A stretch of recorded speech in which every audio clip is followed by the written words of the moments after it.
Bien, buenas tardes, bienvenidos al Museo de Albacete y a la última de las conferencias de este ciclo de los martes en el museo, que ha estado dedicado al coleccionismo en España de Carlos V a José Lázaro Galdiano. Un ciclo coordinado por Pedro José Martínez Plaza y organizado por la Asociación de Amigos del Museo de Albacete y por el propio museo. Para cerrar este ciclo contamos con la presencia de Soledad Pérez Mateo. Para mí hoy es un gran placer poder presentar a Soledad, a una querida amiga, ya que Soledad y yo fuimos compañeros en la Universidad de Murcia cuando cursamos la licenciatura en Historia del Arte. ¿Y quién nos iba a decir a nosotros, cuando empezamos con 18 años la carrera de Historia del Arte, que nos íbamos a dedicar a este bello oficio, a esta bonita profesión, a los museos, y que íbamos a coincidir en el Museo de Albacete, tú como conferenciante y yo como presentador? Entonces, como digo, pues a mí me enorgullece muchísimo. Soledad Pérez Mateo es doctora en Historia del Arte, especialidad que cursó obteniendo el Premio Extraordinario Fin de Carrera y primer Premio Nacional de Licenciatura. Desde 2005 pertenece al Cuerpo Facultativo de Conservadores de Museos del Estado. Su trayectoria profesional ha estado vinculada al ámbito de diferentes museos de administraciones públicas, desde que en 2001 recibió una beca en el Museo Nacional del Prado. Con posterioridad ha trabajado en el Museo del Greco en Toledo, en dos casas museo, en el Museo Nacional de Romanticismo y en el Museo Cerralbo, por lo que las casas museo constituyen una tipología museística que conoce de primera mano.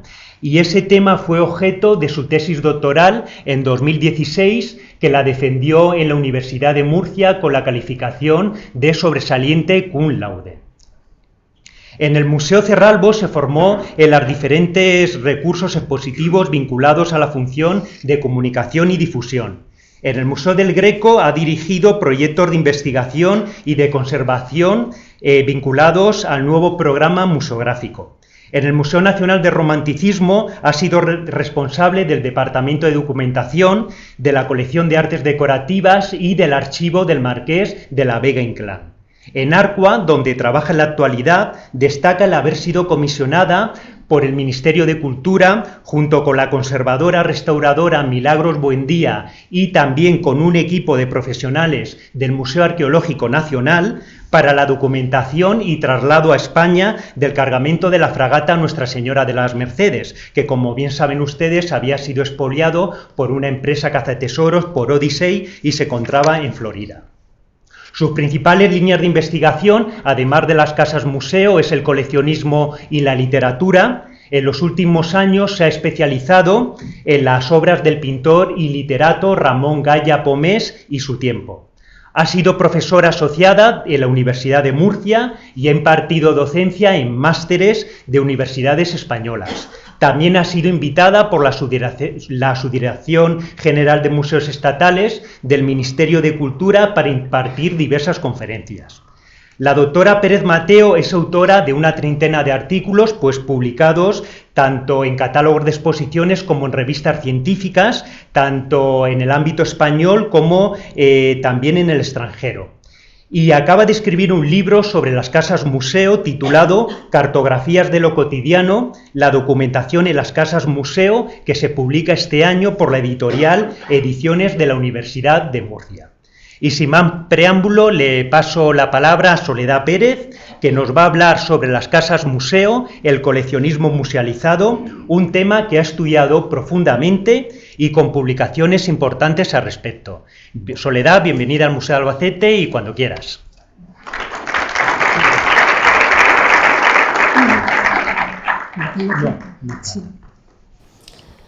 Buenas tardes. Quiero dar las gracias a Pascual Clemente por su cariñosa presentación, a Pedro José Martínez Plaza por la coordinación de este ciclo, a Blanca Ramos, directora del Museo de Albacete, por acoger este ciclo de conferencias, y muy especialmente a Llano Jiménez, que preside la Asociación de Amigos del Museo y que ha sido quien ha ideado, diseñado esta iniciativa que empezó en el año 2000, de manera que el año que viene ya cumple 25 años, es una ocasión idónea para poder celebrar este ciclo, ya que pocos museos pueden presumir de tener un ciclo con una duración tan dilatada en el tiempo y con una calidad y cualificación profesional de cada uno de los ponentes que nos han ido acompañando en este ciclo. Se ha convertido en una seña de identidad del Museo de Albacete y por lo tanto me gustaría felicitar públicamente el trabajo que hace la asociación en el impulso de la vida diaria del Museo de Albacete y darle las gracias a ustedes por venir aquí a acompañarme en esta presentación. En esta conferencia cierra el ciclo de los martes en el museo. Vamos a dirigir nuestra mirada al interior, es decir, al espacio doméstico, que fue, digamos, el contexto original de todos aquellos bienes que nos han descrito los ponentes que nos han acompañado en este ciclo desde el mes de octubre.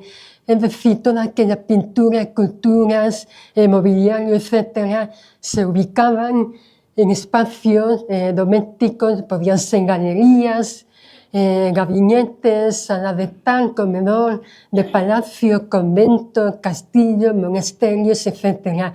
Por lo tanto, me interesa que veamos la obra de arte en su propio contexto, que no tiene el mismo significado que cuando la contemplamos de manera aislada. Esta conferencia la he estructurado en 4 apartados.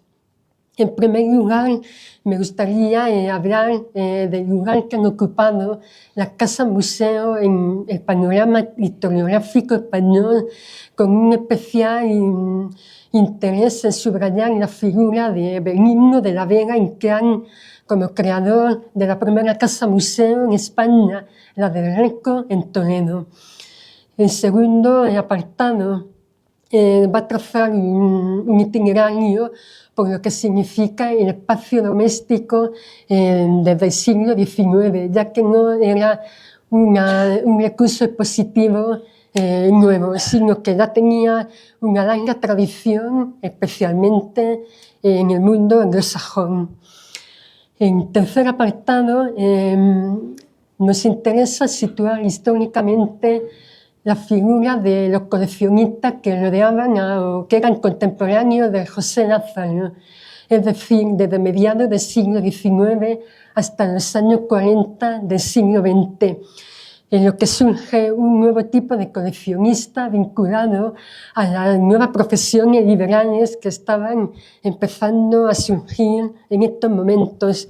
Pero aunque la nómina de coleccionistas que surgen en este periodo es ingente, únicamente nos centraremos en aquellos coleccionistas cuyas casas museos se han conservado y por lo tanto constituyen un testimonio excepcional de cómo no solamente coleccionaban, sino lo que significaban esos objetos en su vida cotidiana.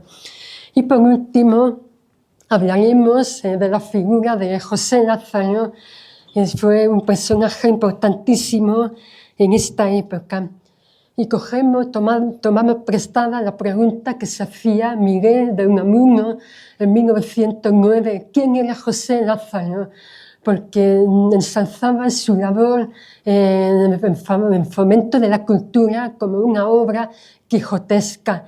De hecho, el propio José Lázaro, en 1926, diría que a mí me ocurre como Don Quijote, me pisotean los cerdos y me temen los leones, quejándose de la falta de reconocimiento que le otorgaban sus compatriotas. Esta frase es muy significativa de la personalidad de José Lázaro, porque era un hombre hecho a sí mismo y tuvo que buscarse la vida desde muy joven. Comenzamos con el primer apartado, la fortuna crítica en la casa museo. Esta tipología museística se le conoce institucionalmente en 1997, cuando dentro del seno del ICOM, que es el Comité Internacional de los Museos, se crea un subcomité denominado DEMGIST, que es la abreviatura del término francés Casas Históricas. Con histórico no quiero decir que sean inmuebles necesariamente antiguos, sino que ese calificativo también incluye edificios, moradas de una época relativamente reciente. Es un comité que ha trabajado mucho por promocionar, conservar y difundir esta tipología museística. En su página web hay una cantidad de recursos que constituyen una herramienta imprescindible de consulta. ¿Cuáles son las casas museo españolas que se encuentran incluidas en este comité? Porque lógicamente no están todas, sino que se van incluyendo progresivamente cuando cumplen los requisitos o las condiciones de ser una casa museo. Pues tenemos de izquierda a derecha la casa Massó en Gerona, la casa de Salvador Dalí en Pol de Llobregat, Gerona, el Museo Cerralbo en Madrid, la Casa Museo de Lope de Vega en Madrid y la Casa de Pablo Casals en el Vendrell, Tarragona. De estas 5 casas museos solo nos vamos a detener en el Museo Cerralbo, pero sí me gustaría destacar que hay 2 que son casas de coleccionistas.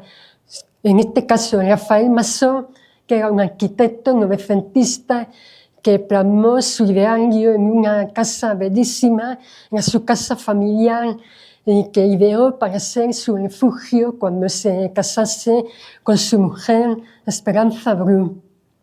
Y el segundo gran coleccionista es el Marqués de Cerralbo, en el que sí nos vamos a detener, más sobre todo por el significado que tiene el espacio doméstico. En España queremos señalar 3 fechas fundamentales para darnos una idea del impulso que tienen estas casas museo. En 1993, en Las Palmas de Gran Canaria, se crea ACAMFE, la Asociación de Casas Museo, Fundaciones de Escritores, dedicadas a promocionar, fomentar y difundir el legado del escritor, bien a través de museos o bien a través de casas museo. La otra segunda fecha clave es 1998, cuando Begoña Torres, por entonces directora del Museo Romántico, cargo que ocupará hasta 2010 y con la que he tenido la fortuna de trabajar, publicará en 1998 el Plan Museológico del Museo Romántico, en esta revista que veis aquí.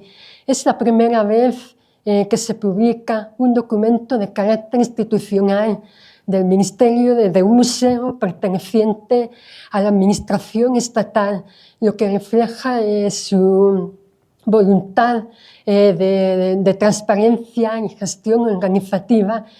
En este plan museológico, que es una herramienta fundamental con la que deben contar todos los museos, Begoña Torres refleja la misión y los objetivos de este museo romántico y plantea las dificultades en las que se puede encontrar un montaje de este tipo de museos, porque lógicamente no era plantear una sala desnuda con una serie de cuadros, por así decirlo. Los montajes en las casas museos suelen ser especialmente complejos, no solamente por la integración armónica de objetos tan dispares, sino cómo va a entenderlos el público. La tercera gran fecha en la que también podemos considerar un hito en el reconocimiento de la Casa Museo es en 1999, cuando Begoña Torres comisaría una exposición sobre el fundador del Museo Romántico, el Marqués de la Vega Inclán, donde ya nos da una pista sobre su figura. Conocemos su trayectoria personal y profesional. Y de una manera novedosa, ella señala el vínculo tan estrecho que tuvo el Marqués de la Vega Inclán con la generación del 98, que le influyó en su forma de ver y de concebir el patrimonio cultural y el paisaje acuñado por la institución libre de enseñanza. Pues bien, la propia Begoña Torres, en su afán por dotar de una nueva vida a esta tipología museística, organizó también por primera vez un congreso monográfico sobre casa-museo en los años 2006, 2007 y 2008, que se publicarían en el año 2013 y que constituyen una referencia fundamental para conocer esta tipología museística. El segundo Marqués de la Vega Inclán es una figura que tiene controvertida, sobre todo por su faceta de mecenas del arte. Se ha considerado que estaba próximo o hacía actividades próximas al expolio, pero no nos vamos a detener en esta faceta, puesto que ha sido objeto de estudio por numerosos investigadores. Lo que nos interesa destacar son dos ideas. Por un lado, es el creador de la primera casa-museo en España, dedicada a la figura del Greco en Toledo, cuando es una tipología inédita en España. Nunca antes se había creado este tipo de museos. Y por otro lado, es un visionario en la concepción de un turismo que ahora denominamos emocional o experiencial, un turismo que vende emociones, sensaciones al turista. No importa tanto, digamos, la autenticidad o el realismo de lo representado, sino las emociones que le pueda suscitar al espectador. Aquí os he puesto una imagen de la sede de la Comisaría Regia de Turismo, que fue una institución creada en el año 1911 con la idea de unificar todas las iniciativas que se estaban creando en favor de la promoción del patrimonio cultural y paisajístico. El Marqués será el primero y único al frente de esta comisaría. Este nombramiento también supone un reconocimiento público a su labor por parte del rey Alfonso XIII y de José Canalejas. Es un cargo para el que no percibió emolumentos y en su primer año de vida fueron muy complicados porque no disponían de asignación presupuestaria, teniendo incluso que pagar de su propio bolsillo todas aquellas iniciativas que llevarían a cabo. Siempre preocupado por la educación popular, era un regeneracionista convencido y que mantuvo estrechos lazos con la generación del 98 y la institución libre de enseñanza, especialmente con Manuel Bartolomé Cosío. Empezamos en nuestro itinerario en Toledo con la figura del Greco. ¿Por qué esta ciudad y por qué este pintor? Tenemos que tener en cuenta el contexto histórico. España había perdido sus posesiones de ultramar. Era el momento conocido como el desastre del 98. Entonces había una necesidad de buscar imágenes, símbolos, referentes identitarios que pudieran evocar aquella grandeza de España que se había perdido. Y Toledo simbolizaba para Cosío y en general para la institución libre de enseñanza el alma de Castilla. Y el Greco dará forma a esa idea.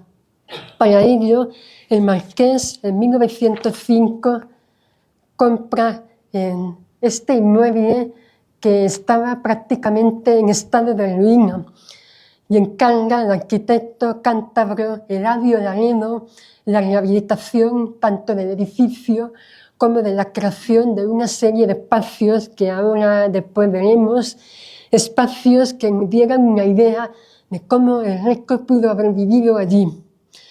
Realmente el Greco no vivió en este inmueble, pero el marqués, aún consciente de eso, da forma a una idea de Cossío que creía que el pintor cretense pudo haber vivido allí. No importaba tanto que no hubiera vivido allí, sino que él era un personaje fuertemente vinculado a Toledo. Lo que sí era cierto, y hay testimonios documentales, es que él vivió en esa zona de la Judería.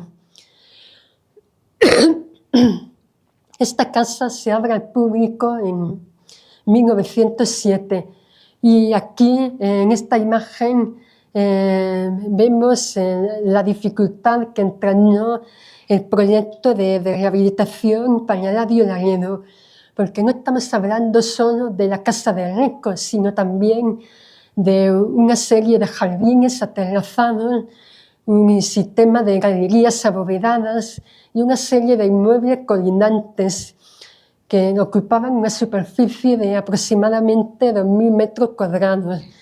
Y en este complejo tenemos que diferenciar, por un lado estaba la casa y por otro lado el museo, que se abre al público en 1910, pero el museo estaba concebido como un museo al uso, una galería de pintura del arte español, donde se representasen cuadros desde Greco hasta Goya.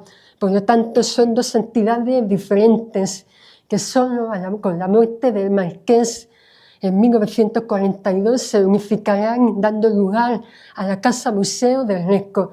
Pero en realidad el museo era una institución pública frente a la casa que era de uso privado, y así la mantiene el marqués durante toda su vida. Aquí vemos una imagen de la distribución de los espacios en las dos plantas. Como veis, son espacios que no tienen una función estrictamente doméstica, en el sentido de que veamos un dormitorio, un cuarto de baño, en fin, espacios que son consustanciales a la vida diaria, con la excepción del oratorio, que hay autores como María Luisa Menéndez Robles, que hizo la primera tesis sobre el marqués de la Vega Inclán en 2004, decía que el marqués quería que se ser enterrado allí. Y la cocina, en la que el marqués se inspira en las cocinas valencianas. Se trata de espacios que evocan, digamos, a las salitas artísticas o con pretensiones intelectuales de crear ambientes con un cierto sabor español, con un mobiliario característico del siglo XVII, siglo de oro español, que evocasen cuál podría haber sido la esencia de lo auténticamente español. Y de hecho también, como curiosidad, ¿por qué mantiene la cocina, que era el único espacio original de ese inmueble del siglo XV? Porque se sabía que el Greco había alquilado hasta 25 habitaciones y una de ellas era la cocina. Aquí vemos una imagen de cómo el marqués de la Vega Inclán abre la casa del Greco solo en contadas ocasiones para personalidades relevantes, como por ejemplo los reyes Alfonso XIII y Victoria Eugenia, políticos, destacadas personalidades de la cultura y de la ciencia, e incluso Einstein también visitó esta casa museo, con lo cual esto obedece, digamos, a una estrategia muy calculada del marqués de señalar con estas visitas cómo la casa era un monumento digno de ser visitado y un foco de atracción del turismo, aunque dota de un carácter casi sagrado. De Toledo pasamos a Valladolid, donde en Valladolid el marqués consagra este inmueble a otro mito de la cultura española como es Cervantes, y lo convierte en un homenaje no solo a Cervantes, sino también a España y al habla castellana. El proceso de conversión en casa museo fue el mismo que con la Casa del Reco. Adquiere unos inmuebles que en este caso sí habían sido habitados por Cervantes durante la estancia de la corte en Valladolid desde 1603 hasta 1607. Entonces aquí estábamos ante el inmueble auténtico en el que había vivido Cervantes, pero no se conservaban objetos de la época. No obstante, Eladio Laredo sigue el mismo proceso de transformación del edificio en casa museo, dándole ese sabor auténticamente español, con la presencia de sillones fraileños, mesas bufetes o balcones. Aquí, en esta casa museo que abre al público en 1915, implica directamente al rey Alfonso XIII, puesto que adquiere uno de los inmuebles, mientras que Huntington adquiere dos de ellos colindantes, con la idea de ampliarlo para seguir, digamos, incrementando el conocimiento en torno a esta figura. Y una vez que se inaugura esta casa museo, pues tanto el marqués como Huntington la donan al Estado para su apertura al público. De Valladolid pasamos a Madrid. El marqués de la Vega Inclán organizará en 1921 una exposición con 86 cuadros, inmuebles y artes decorativas que eran de su propiedad particular, para impulsar la idea de crear un museo romántico, que era un periodo histórico que todavía no era lo suficientemente reconocido. Y en este sentido, el marqués era un pionero y un adelantado a su tiempo para valorar una época que todavía sigue siendo una gran desconocida. En 1924 será realidad su sueño de crear este museo romántico dedicado a conocer cómo era la vida de la burguesía isabelina. Era un museo de vida, como así lo llamaba Ortega y Gasset, porque no se centra en la calidad de la pieza, sino como todos los objetos forman parte de un conjunto, de un espacio doméstico. Este museo cambiará su denominación en el año 2009, fecha en la que se reabre nuevamente al público, siendo Begoña Torres su directora, y en él se plasma todo el ideario que había reflejado varios años antes. Es un centro imprescindible para conocer esta época, no solamente en sus manifestaciones artísticas y culturales, sino también cómo se desenvolvía la vida cotidiana en aquella época. Y con esto también me gustaría reflexionar sobre la idea de que una casa museo no es únicamente la casa natal donde vivió un personaje o dedicada a una personalidad ilustre, sino que también se puede, digamos, dedicar a un periodo histórico, estilo cultural, en este caso el romanticismo, o estar fuertemente anclada en el territorio, siendo exponente de las formas de vida tradicionales. En este apartado quiero subrayar ese espacio doméstico no constituía una novedad en España. De hecho, el propio Marqués de la Vega Inclán, en un periódico norte de Castilla, en 1912, decía que un Velázquez sabe mejor si se ve sentado en un sillón y bajo un artesonado que sea de época, que si se hace en una habitación de moderna elegancia, para que veáis cómo era fundamental el contexto, cómo él promociona esa idea en las tres casas museos de Toledo, Valladolid y Madrid. Pues bien, Esto que era novedoso en España, en el mundo anglosajón, ya era una realidad cotidiana desde mediados del siglo XIX. En los museos de historia local de Suiza, Suecia o Alemania ya se conocía y tenían muchísimo éxito entre el público, y después pasarán a los museos de arte y diseño.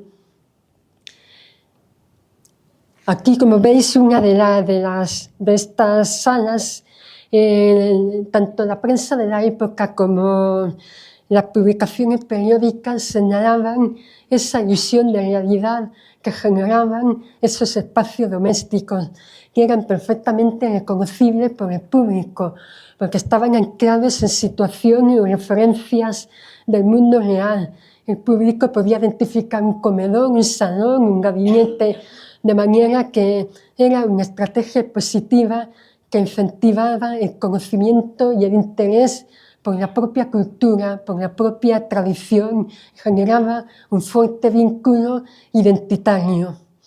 Estos espacios domésticos, que también se denominaban salas de época, aluden, por un lado, a la agrupación artificial de conjuntos, como vemos aquí, centrados en una determinada época, o bien a la decoración y los elementos de cierre, tales como pañolados, techumbres, elementos de puerta o ventana que vemos aquí. Genera en el público unas experiencias muy diferentes a las de visitar un museo al uso. Estas salas de época suponen una ruptura con la tradición taxonómica en la que los museos se ordenaban por estilo, por épocas o por escuelas para agrupar los bienes en un espacio doméstico acorde. Y los dos museos que tienen habitaciones de época más conocidas son los de Londres y Nueva York. Aquí vemos en el Museo Victoria y Albert la sala de música de la residencia del duque de Norfolk, que fue derribada en 1938. Vemos cómo estos museos hacen una intensa labor de defensa de este patrimonio inmueble, puesto que salvan de la demolición de numerosos interiores históricos, principalmente franceses. O esta sala de época en el Museo Metropolitano de Nueva York, que reconstruye una habitación de un palacio del siglo XVIII en Venecia. No obstante, en los años 70 empiezan a experimentar una decadencia porque se considera que estos espacios tan abarrotados de objetos entorpecían o creaban mucho ruido de ambiente para comprender las propias obras. Entonces se crean espacios más diáfanos, más desnudos de piezas y que suponen menos problemas de conservación.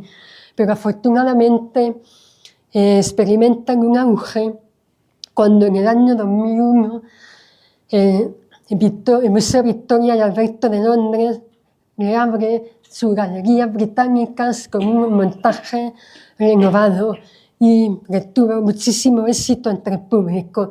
Y de hecho recibió el premio al Museo Europeo del Año en 2003.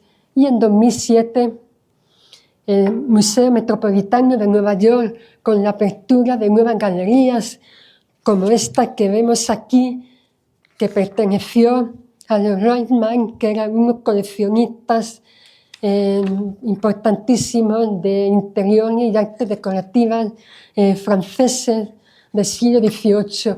Aquí el visitante puede adentrarse en la vida cotidiana de un aristócrata francés del siglo XVIII. Y las luces de las lámparas parpadean y puede contemplar la incidencia de la luz natural por el día y durante el atardecer. E incluso si se asoma a las ventanas, en su imaginación podría también escuchar el sonido de los carruajes pasando por esa calle. El contexto también se fomentaba desde la propia galería de arte, como esta que vemos aquí del marchante alemán Wien, que reconstruyó en su interior una serie de espacios domésticos con vidrio, cerámica, mobiliario, pintura, cultura, que convivían en total armonía hasta tal punto que esta mezcolanza de estilos se convierte en la senda de identidad del nuevo estilo, el arte nuevo. El expolio que sufrió el patrimonio histórico español a lo largo del siglo XIX nos ha privado de conocer numerosos interiores históricos que a su vez eran también fuente de inspiración para estos montajes que hemos visto de museos. Y que es un expolio que ha sido estudiado por numerosos autores como Francisco Fernández Pardo, Inmaculada Socias y muy especialmente José Miguel Merino de Cáceres y María José Martínez Luis, que nos acompañó la semana pasada. Este expolio sigue siendo una realidad, no es solo una cosa del pasado. En 2005, una casa de subasta londinense puso a la venta todos los objetos, todo el patrimonio mueble de este palacio de Rendulain, perdiéndose así el último interior histórico que quedaba en la capital de Navarra, para que os hagáis una idea del valor que atesoraba. Tenía la colección de tapices más importante del mundo del barroco, dedicado a la historia del emperador Augusto. El contexto también se fomentaba desde los propios libros o catálogos de exposiciones o monografías convertidas en una referencia para los estudiosos del arte de esta época, como los del matrimonio Bain, que también estuvo hablando María José Martínez Luis, para que veáis cómo le interesaba no mostrar los bienes aislados, sino formando parte de esos conjuntos que no distan mucho de los espacios que recreaba el propio Marqués de la Vega Inclán y que se extrapolarán a la casa de aquellos coleccionistas europeos o americanos, como uno de los salones que expuso la propia María José Martínez en los apartamentos de William Randolph Hearst en la Quinta Avenida. En este apartado vamos a centrarnos en algunas figuras de coleccionistas. Me gustaría mencionar todos, pero son muchos, por falta de tiempo no me voy a detener en todos ellos, pero sí establecer esas pautas comunes de coleccionar. Ellos atesoraban objetos no solamente por su prestigio social, en su deseo de emular a la nobleza o por sus cualidades estéticas, sino también por ese deseo de preservar el pasado de una época que ya no existía. Entonces, en eso digamos que tiene un vínculo con esa idea regeneracionista de que el poder transformador o regenerador de la cultura. Tenemos la inmensa suerte de que hemos conservado su casa museo. Hemos marcado con un asterisco rojo a Enrique de Aguilera, porque es el único que se sale de esa nómina de coleccionistas, ya que la mayoría pertenecían a profesiones liberales, eran médicos, abogados, ingenieros, etc. Todos ellos unidos por esa pasión coleccionista que infundirán en esa residencia donde el historicismo y la nota dominante, por un lado en esa vuelta al pasado y por otro lado en esa incorporación de novedades procedentes de la revolución industrial. Nuestra primera figura es Santa Cana. Los dos focos principales del coleccionismo se van a encontrar en Barcelona y en Madrid. Comenzamos con el ámbito catalán. Santa Cana empieza a coleccionar o a recopilar más bien elementos arquitectónicos, decorativos o cerámicos de todos aquellos inmuebles, especialmente edificios religiosos, que habían sido saqueados durante la quema de conventos que se produce en el verano de 1835, en las reformas urbanísticas para higienizar la ciudad vieja, o bien elementos que las propias autoridades lanzaban a la calle cuando les molestaba. El propio Santa Cana iba en búsqueda de los operarios que transportaban todos esos bienes en su carretilla y le ofrecía una copa de vino a cambio de llevarse todos esos elementos.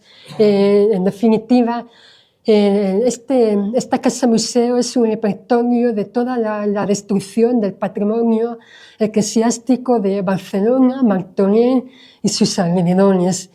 Él inventarió y describió minuciosamente cada uno de los elementos que vemos aquí en una de las fachadas posteriores del edificio, elementos que incorpora con la ubicación que tendrían originalmente, y son de variados: columnas, dinteles, ventanas, pórticos, etc. Tenía de hecho la intención de recoger en un libro la historia de todo ese derribo, pero no pudo llevarlo a cabo. Aquí vemos la fachada de esta casa museo, diseñada por el nieto de Francesc Santa Cana, que aunque era médico de vocación, continúa la labor coleccionista de su abuelo. Diseña la fachada del edificio y le da, digamos, ese aspecto gótico que tiene. Adentrarse en el interior de esta casa museo hace la delicia, sobre todo de aquellos estudiosos de la cerámica, porque es una ocasión excepcional de ver cómo la cerámica no la vemos en vitrinas, sino en su ubicación, digamos, natural, formando parte de zócalos, de estructuras exentos o incluso se enmarcaban. De hecho, el abuelo, cuando se murió, las necrológicas lo denominaban el rey de los azulejos, de las baldosas, en referencia a ese afán por atesorar azulejos. Así que esta visita supone adentrarse en un tiempo, digamos, perdido y produce cierta nostalgia. Es uno de los museos más antiguos de Cataluña y se abrió en 1876, y ya en esa época hacía las delicias de numerosos viajeros que acudían solamente a visitar esa disposición tan ingente de cerámica y azulejos. Antoni Amatller es hijo y nieto de los chocolateros Amatller. Se remonta a una dinastía legendaria de chocolateros que se remontan a finales del siglo XVIII. Un hombre apasionado por la cultura y cuya faceta coleccionista continúa su hija Teresa. Vamos a señalar brevemente la fachada del edificio, la Casa Amatller, que está colindante a la Casa Mayor de Gaudí. Es mucho menos conocida, pero es igualmente importante.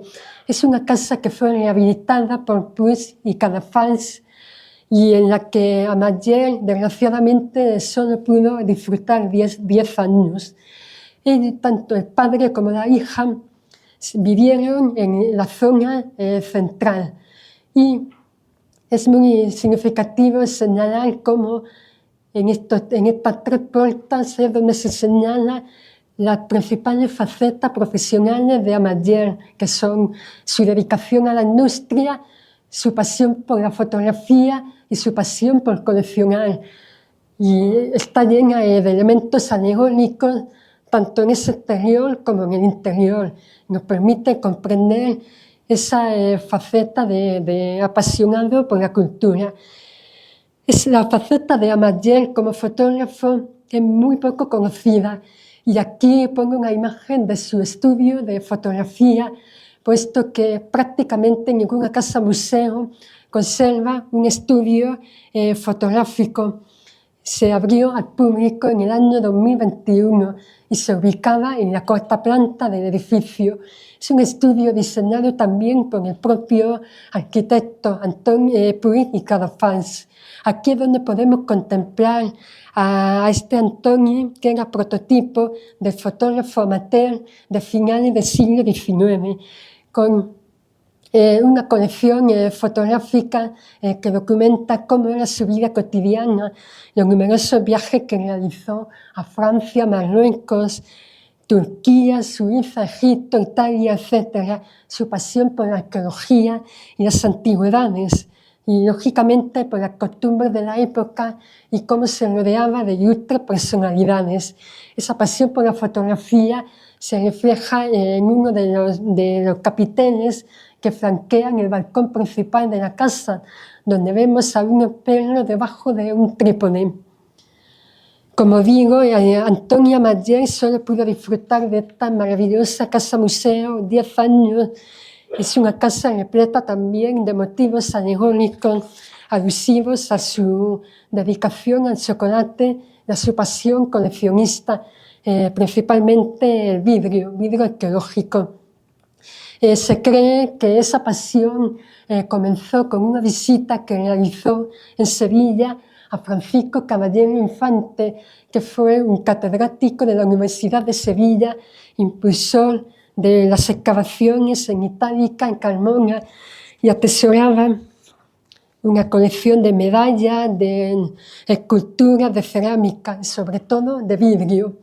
Esa pasión por el vidrio, como hemos visto con la fotografía, se ve también en ese balcón central, donde vemos una rana soplando vidrio. A este coleccionista le compró 211 piezas y es su hija la que va incrementando esa colección a lo largo del tiempo, con la diferencia de que cuando él muere, esos vidrios los va a reunir en unas vitrinas que diseña el propio Puig y Cadafalch, porque lógicamente la colección había crecido tanto que ya era muy difícil su ubicación en los espacios domésticos de la casa. Aquí vemos una imagen de Teresa pocos años antes de morir, donde la vemos retratada ante una de las pinturas medievales que tanto admiraba. Teresa no solamente era coleccionista de vidrio, sino también de pintura medieval y muy aficionada a la fotografía. Es importante destacar dos grandes logros. Por un lado, la creación en 1943 del Instituto Mayer de Arte Hispánico, puesto que es la que va a gestionar la conservación de la casa y de todo su patrimonio, siendo el centro de investigación del arte español más importante de Europa. Y por otro lado, la adquisición también por las mismas fechas del archivo Mas, que era un archivo perteneciente a un fotógrafo de finales del siglo XIX, Adolfo Mas, y se compone de aproximadamente unos 120.000 negativos de vidrio, donde se puede conocer perfectamente la sociedad de su tiempo, incluso los contactos que tuvo este fotógrafo con instituciones extranjeras como la Sociedad Hispánica de Nueva York o el Museo Metropolitano de Londres.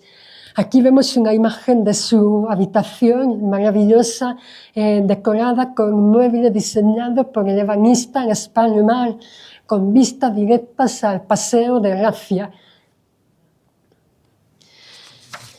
Nuestro siguiente foco es en Madrid, con la familia Cerralbo, compuesta por el marqués Cerralbo, que incrementa su patrimonio familiar, ya que lo había heredado de su padre y de su abuelo, al casarse con Inocencia Serrano, que era viuda y aportaba 2 hijos de su matrimonio anterior, Amelia y Antonio del Valle, con los que viajó por toda Europa, comprando objetos en numerosas ferias y anticuarios y galerías y casas de subastas para decorar esta residencia que es el Palacio Cerralbo,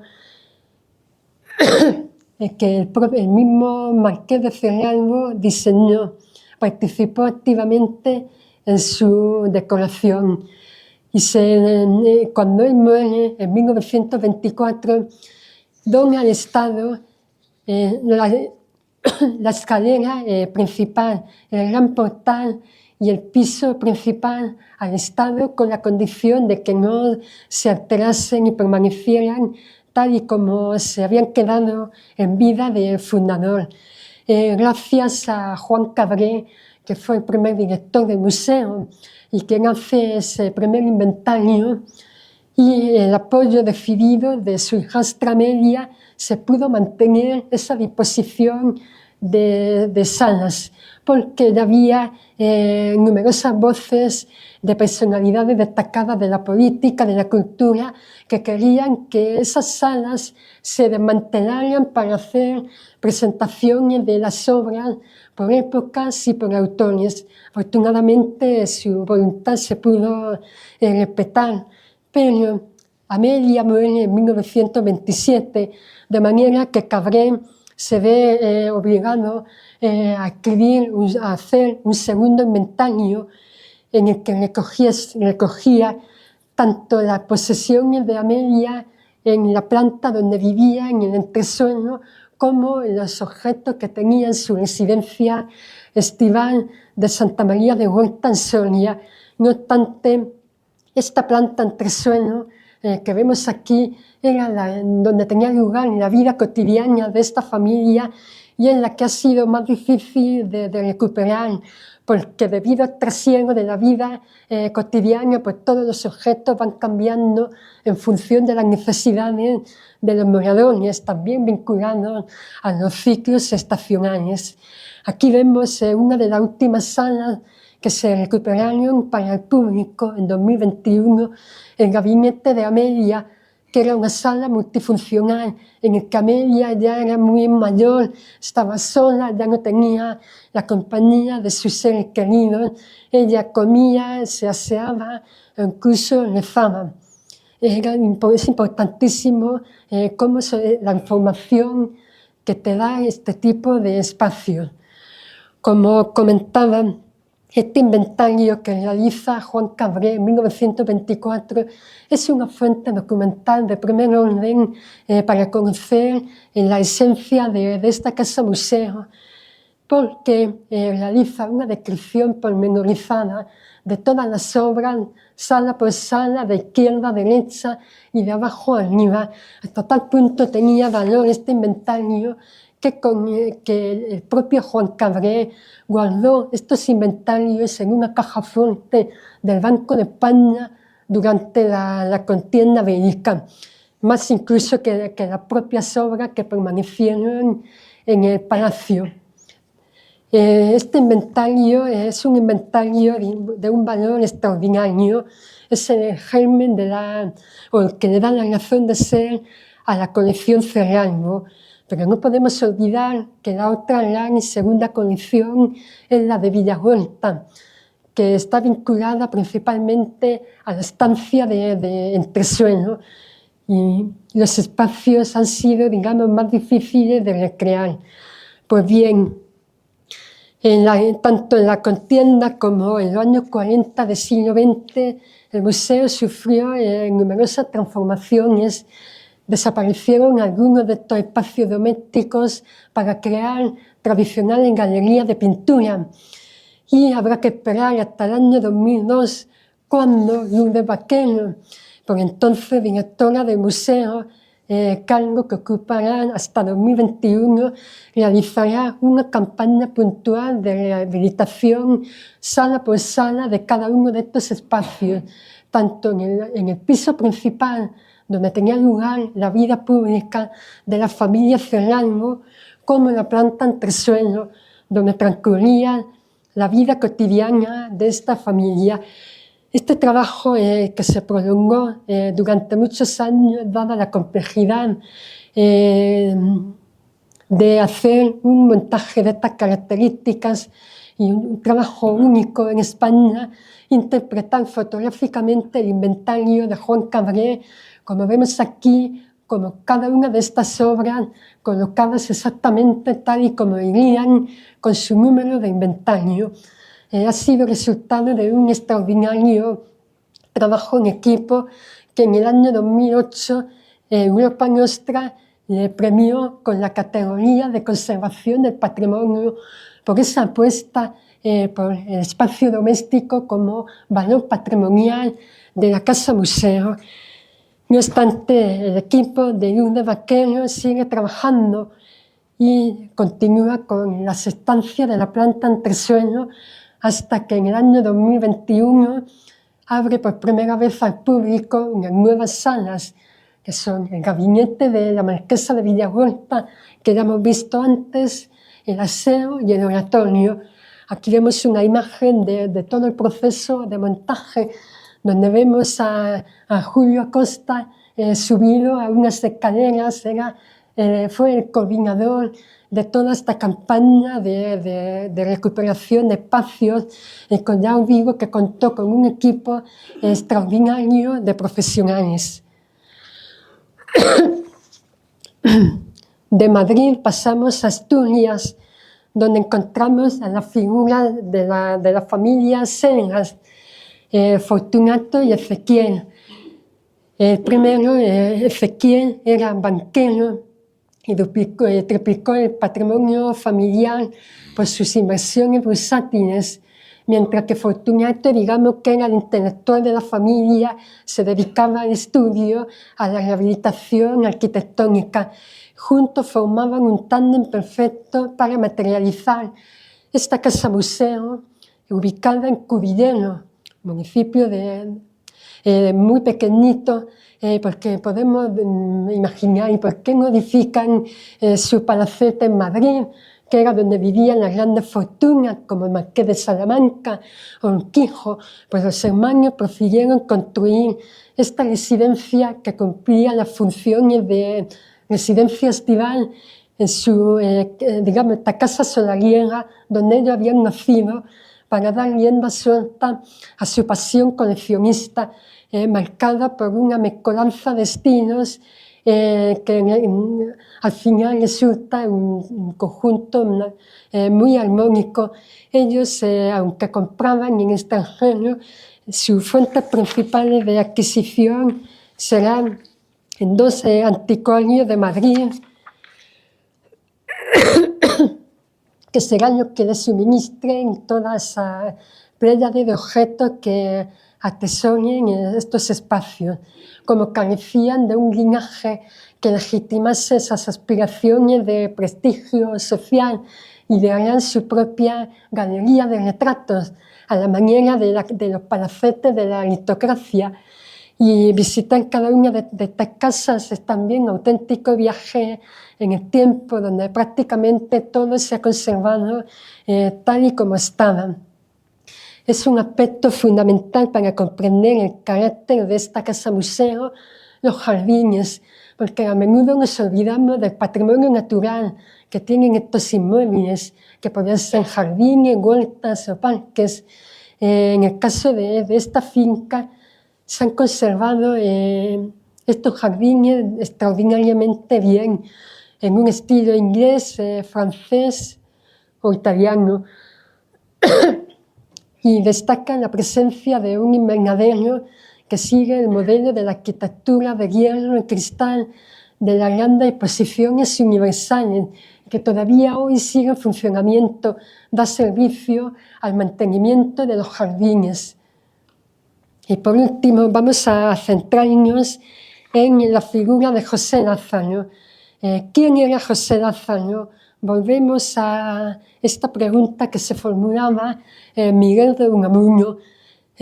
José Lázaro hace una obra quijotesca. Para que os hagáis una idea, os cuento una anécdota. Por ejemplo, una tabla del Bosco que era de su propiedad, la cede en préstamo a una exposición que se hace del Bosco de julio a septiembre de 1936 en un museo en Notre Dame, y cuando la exposición finaliza, la obra no se puede devolver a su dueño porque no estaba en España. Recordemos, el año 36, año terrible para España. Entonces, la obra de Bosco se queda durante varios años en ese museo. Pero claro, también la ocupación alemana estaba presente, y entonces, para que los alemanes no se llevaran la obra, el director del museo la esconde en los sótanos, pero tampoco está segura, y la traslada a un búnker que había en una montaña de San Pedro, en Bélgica, con peligro para su integridad física, como señalaba el propio director del Museo de Notre Dame al propio José Lázaro cuando él se interesó por la obra, porque quería recuperarla para España. Desafortunadamente, José Lázaro no pudo ver su obra en el museo porque volvió después de que muriese. Pero hay que destacar esa preocupación constante por la cultura que tenía. Aquí vemos a José Lázaro, que era el mayor de 7 hermanos, de una familia hidalga, pero era pobre, no tenía recursos, tuvo que ganarse la vida desde muy joven. A los 15 años empezó a trabajar como empleado en la Banca de España, pero en la sucursal de Pamplona.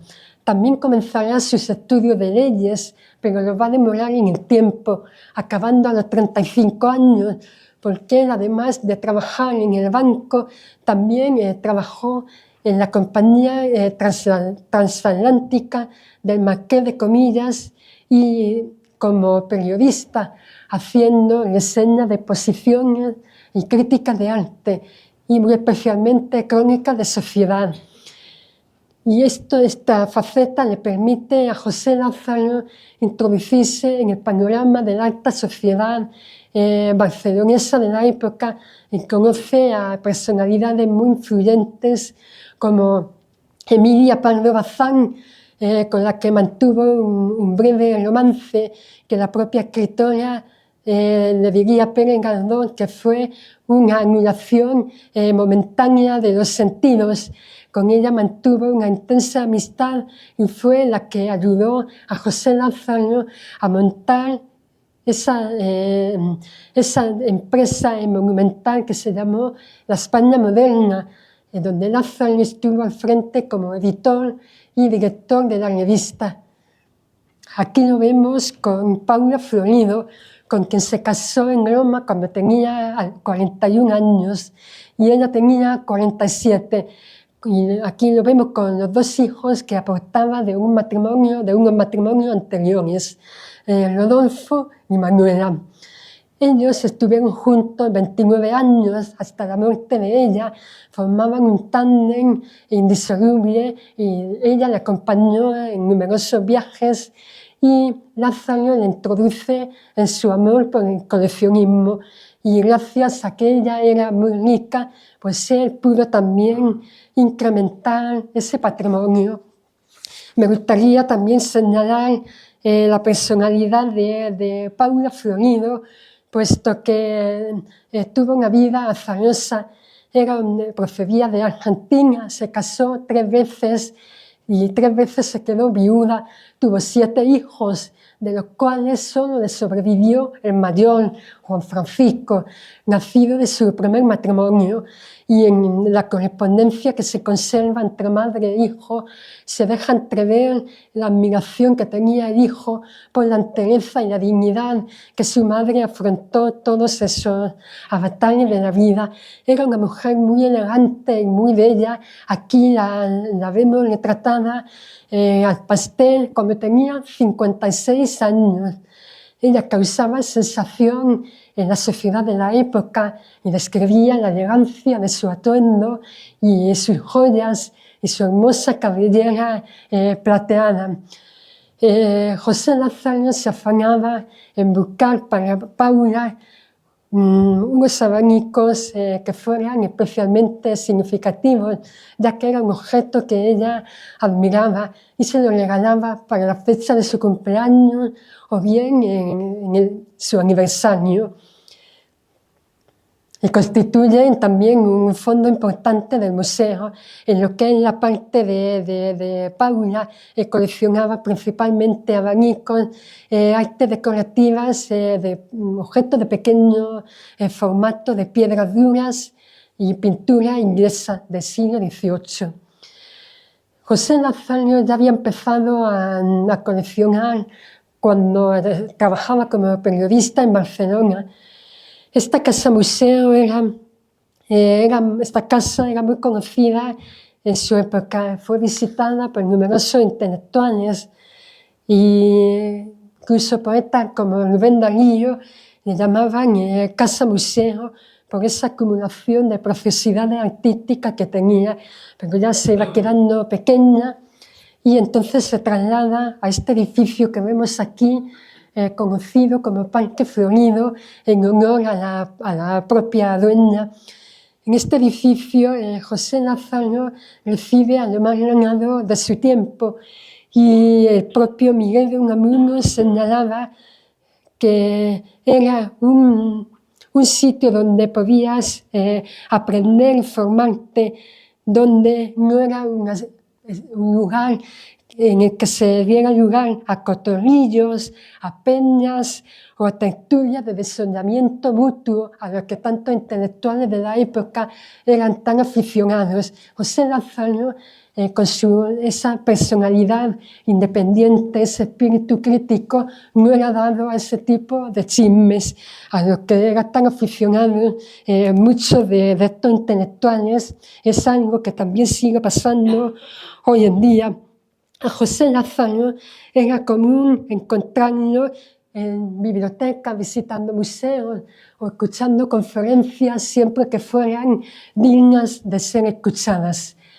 Paula se encargó de la decoración de este palacete y la mayoría de los muebles que le decoran fueron adquiridos en casas de subasta francesas y responden a una estética neoclásica muy marcada, al estilo Luis XV.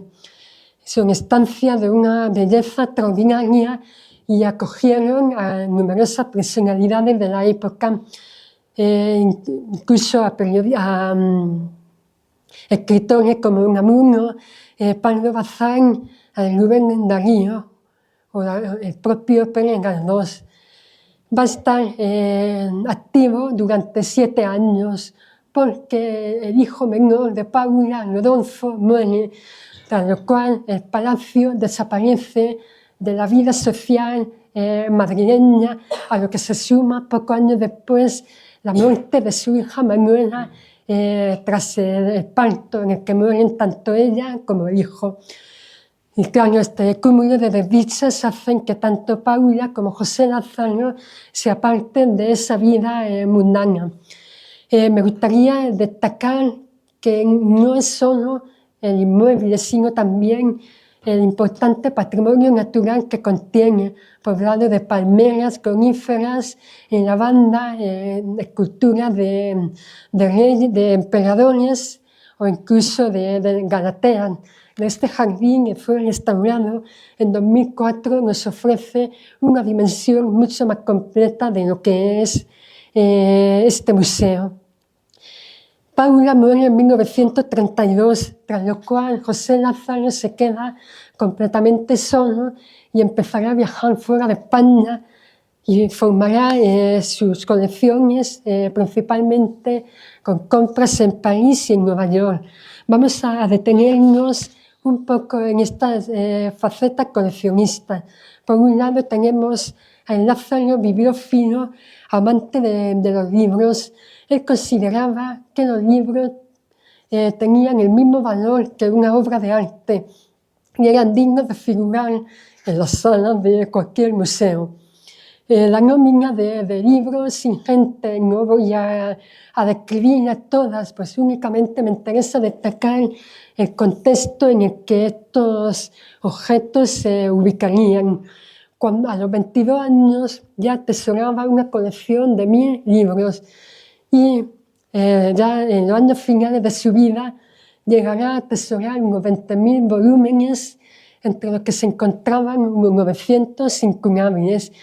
Su repertorio es variado y sobresale por su calidad, como libros de horas o de las páginas de esta obra, El sueño de Polifilo, que es una de las piezas más enigmáticas del Renacimiento por su contenido de carácter alegórico. Es un compendio de la cultura humanística del Renacimiento, con contenido de carácter botánico, astronómico, incluso de arquitectura o medicina. El libro no era para José Lázaro un medio, digamos, de lectura, sino también es una obra digna de ser valorada por su dimensión artística, de ahí que diera importancia a las encuadernaciones. Encuadernaciones que aplican no solamente a las obras de valor bibliográfico, sino también a aquellas obras de carácter menor, pero que para él tenían un valor extraordinario o emocional. Y fue Victorio Arias, un encuadernador muy famoso de Madrid, quien se dedicó a hacer este tipo de obras. Pero cuando había libros que eran extraordinarios en su aspecto de raro o bellos, se lo encargaba a talleres franceses, como estos dos ejemplares que vemos aquí, con una estética muy clásica y con la condición de que llevase hierros dorados o estampados en seco. Son ejemplares extraordinarios que figuraron en una exposición que organizó en el año 1936 en París, llamada La estética del libro español. Lázaro también coleccionaba autógrafos. El museo conserva numerosos autógrafos, por ejemplo, cerca del centenar de cartas de Lope de Vega al duque de Sesa, o 4 cartas de Goya a Martín Zapater. Goya era un pintor que Lázaro admiraba profundamente, o incluso cartas, o sea, firmas de reyes en lo que tenía estampada su rúbrica. Por ejemplo, el testamento de Felipe II, que firmó en Londres en el caso de que el monarca falleciese fuera de España. Como hemos dicho, por un lado está Lázaro bibliófilo, coleccionista de libros, y por otro lado el Lázaro coleccionista de objetos artísticos tales como pintura, mobiliario, etc. La nómina de arte es ingente, hasta llegar a la cantidad de cerca de 12.000 piezas. Esta colección tiene 3 núcleos diferenciados que van paralelos a su trayectoria vital. Tenemos en primer lugar la colección de Madrid, que comienza en su año juvenil en Barcelona, cuando a los 22 años adquiere un marco dorado italiano del siglo XVIII, en el que después se colocaría un espejo, y se cierra en 1936, donde adquiere obras de Goya, de cuadros de pintura flamenca, obras de Murillo, de Velázquez, etc. Aquí vemos, por ejemplo, esta espada del conde de Tendilla, que eran estoques benditos, espadas honoríficas que los papas concedían a personalidades que habían desempeñado una importante labor en defensa del catolicismo. Y esta espada pasó por numerosas manos hasta que Lázaro se la adquiere a un anticuario de Múnich. Incluso él, cuando ya tenía esa pieza en su poder, realizó lo que se llamaba el viaje de la espada, porque estaba interesado en conocer otros ejemplares iguales que se conservaban en Zúrich, en Viena, en Dresde, en Berlín o incluso en Kassel. Esta tabla que estuvo atribuida a Leonardo da Vinci, pero que en realidad fue de un discípulo seguidor del maestro y realizada bajo su supervisión directa. Esta colección de Madrid no podemos olvidar que finaliza en 1936. José Lázaro ya tenía 70 años. Los tiempos de brillo social y de notoriedad pública ya habían acabado. Él ya se había convertido en una figura de otro tiempo. Ya nada le retenía a un monárquico como él en la España republicana. Él mismo se preguntaba con amargura: ¿a qué precipitarme en volver a España, donde por lo visto me han olvidado?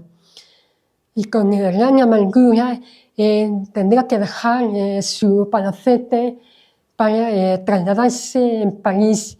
Bueno, aquí vemos otras piezas emblemáticas que reúne en Madrid este jarro tartésico de bronce, que es una de las joyas de la colección del museo, o el cuadro del Bosco que hemos mencionado antes, que se queda en Rotterdam durante muchos años, o arriba el cuadro de Goya.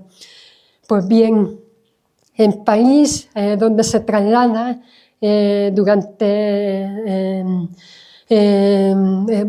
esta época, también se dedica a comprar en casas de subastas y en tiendas de antigüedades. Vemos cómo tiene ánimo para formar una nueva colección, teniendo en cuenta que había dejado su residencia en Madrid. Era un hombre que tenía una gran fe en ese poder regenerador de la cultura, y era algo que compartía con Miguel de Unamuno, como se refleja en esa correspondencia epistolar que mantuvieron durante casi 30 años. Unamuno, que fue un colaborador fiel de Lázaro en esa empresa de la España moderna, él mismo decía que no le daba trabajo, sino que le daba fe y ayuda espiritual, le daba confianza en ese poder transformador de la cultura. Y así lo sentía también el propio Lázaro. En esta colección de París también sigue con la compra de pintura, muebles, libros, cerámica italiana, bronce, medallas, armas de fuego, esmaltes, etc. Estas dos obras pues, son una de las más significativas. De hecho, este retrato de Antonio Moro, el Museo Nacional de Arte Antiguo de Lisboa se lo quiso comprar, pero él se negó. O esta obra de San Lorenzo, que es una de las más significativas de la producción de este pintor. Esta colección de París finaliza en 1936. Y pasamos a la colección de Nueva York, que se forma en un periodo muy breve, desde 1940 hasta 1945, donde José Lázaro se había trasladado en vista del clima bélico imperante en Europa. Pensemos, José Lázaro tenía 77 años cuando embarca rumbo a Nueva York, y todavía tenía entusiasmo por visitar numerosos museos, galerías, bibliotecas, y estaba al tanto de las novedades bibliográficas que se publicaban sobre recientes adquisiciones. Él no solamente coleccionaba o atesoraba, sino que se preocupaba por lo que tenía, investigaba muy a fondo sobre ello. Pues bien, José Lázaro llega a formar en esos 5 años una colección de más de 1000 piezas que se expondrían por primera vez en Lisboa en 1945 en el Museo Nacional de Arte Antiguo. Es una colección espectacular. Vemos una de estas piezas, la copa o taza de Julio César, de la que todavía no se sabe cuándo, por quién, para quién y con qué propósito se realizan. Es la primera de una colección de 12 tazas realizadas a Julio César, inspiradas en la vida de los Césares, una novela de Suetonio.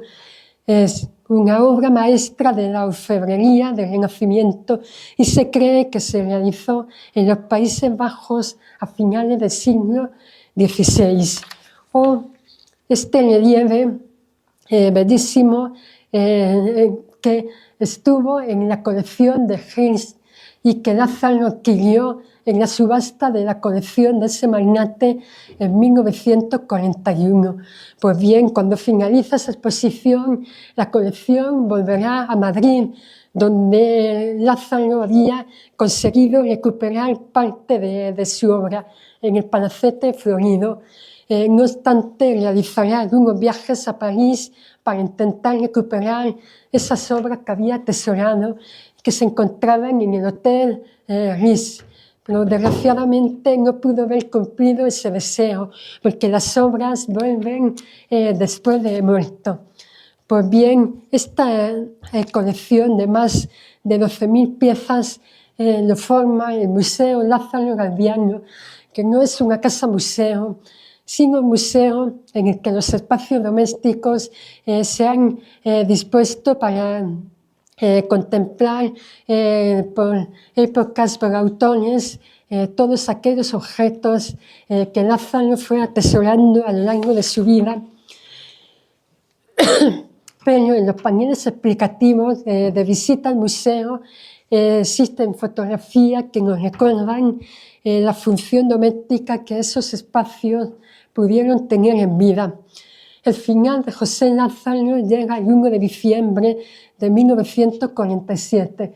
Un año después se crea la fundación que lleva su nombre, dedicada a perpetuar la memoria de este fundador, y en el que Luis Sanz, que fue directora del Museo de Albacete, antiguamente directora del Museo Arqueológico Nacional, es vocal del patronato de la fundación, y hace una extraordinaria labor de conservación y difusión de tanto del museo como de la biblioteca y del archivo, y de la revista Goya, que es una de las referencias mundiales en la historia del arte. Y desde el año 2021 es Begoña Torres la directora gerente de esta fundación, cuya página web podemos consultar su plan estratégico, en el que vemos de nuevo esa voluntad de transparencia, como también habíamos visto cuando publicó en el año 98 el plan museológico del Museo Romántico. Es un referente nacional e internacional por su gestión, por su solidez expositiva, por su propuesta de actividades, su capacidad educativa y de cohesión social, en esa línea de trabajo que la propia Begoña Torres inició. Por lo tanto, con ella terminamos este ciclo de conferencias sin olvidar el impulso que ella realizó a esta institución. Muchas gracias.